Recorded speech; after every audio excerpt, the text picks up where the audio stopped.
We met at work. We work at a nonprofit in Carroll Stream called the Humanitarian Service Project. We serve low-income senior citizens and children throughout DuPage and Kane counties with food, toys, and Christmas gifts. I had initially went in as an intern straight out of college. The job market wasn't great, so I thought to myself, I'll get my foot in the door. This will be great to see if this is what I want to do. And I interviewed with Matt as a grants intern, so he was kind of my boss.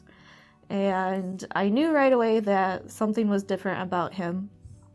I took the internship, and not long after that, I was initially at the time in a relationship with someone else, and I ended that relationship pretty quickly because I had developed feelings for Matt, and I thought, you need to take a chance on this.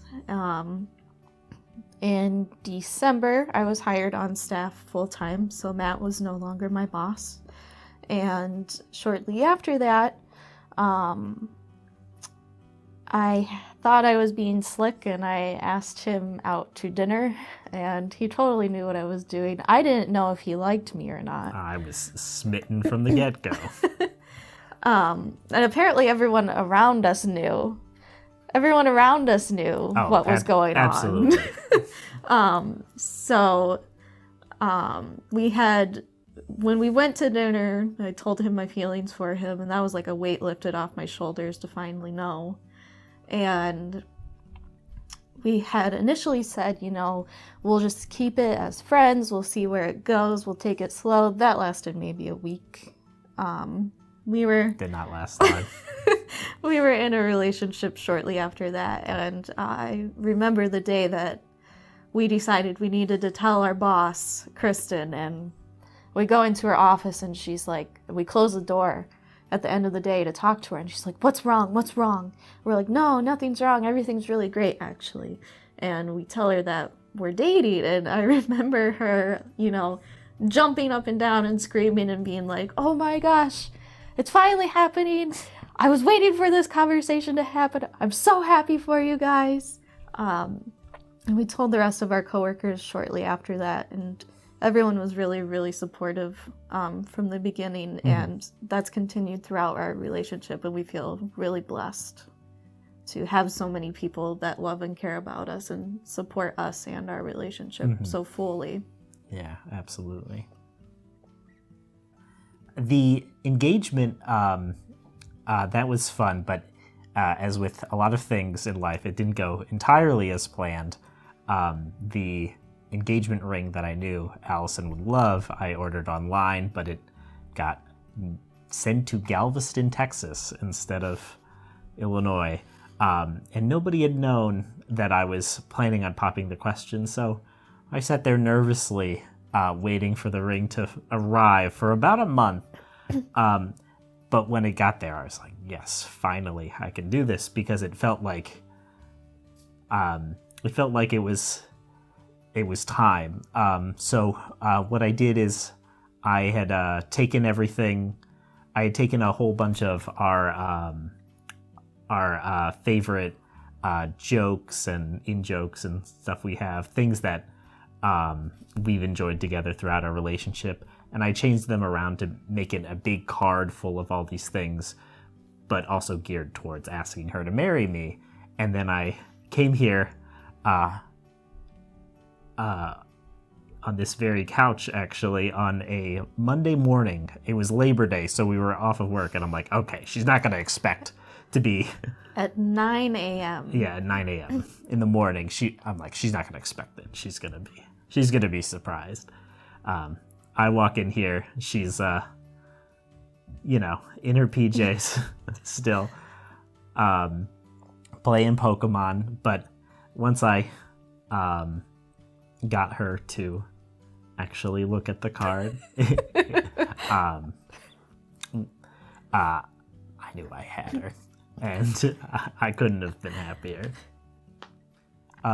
We met Reverend Fry and Amy at a bridal expo at Napier Settlement in January of this year. They were recommended to us by our photographer, Scott Pfeiffer, who we also met at the fair. And we met them, and they seemed very nice, and we were definitely looking for an officiant who would both help us along the way and also help us, make the ceremony, the way we wanted it to go. So we felt really strongly about them, and so we went with them. The planning process was very easy because of Reverend Fry. When we initially went in, we didn't know what we wanted to do with the ceremony at all. And the packet of materials that he sent us was very informative. Yes. It was super easy to use and look over. We sat on the couch one day and we knocked it out within one sitting. It wasn't difficult at all, and the readings that he provided were wonderful too. We had no idea what we wanted. We just knew we wanted something us. And actually, the readings he sent were so beautiful, we couldn't choose just one, so we went with two of them. And we were told numerous times at our reception that our ceremony was one of the most beautiful ceremonies that a lot of people had been to, and that meant a lot to us because it was very special for us. Obviously, it's our wedding day, but it felt very personal, and it didn't feel like we were at someone else's wedding or like, oh, this doesn't feel like us. It was catered to us, and it spoke about us and our relationship. Yeah. I don't think we could have done that without, not even close, without the resources. Definitely not. No. Provide. I would just say, if you're feeling nervous, if you're not sure what direction to take your wedding ceremony, and definitely look into Service Ministries. We weren't sure if we wanted something really religious, something in between, and they're definitely flexible. They're easy to work with. They're there if you have any questions, and they're just all around great people. They're not high maintenance at all. They want to help you make your wedding day enjoyable and the best for you, and we can't thank them enough for making our special day that much more special. Yeah, I have nothing to add. That was perfect.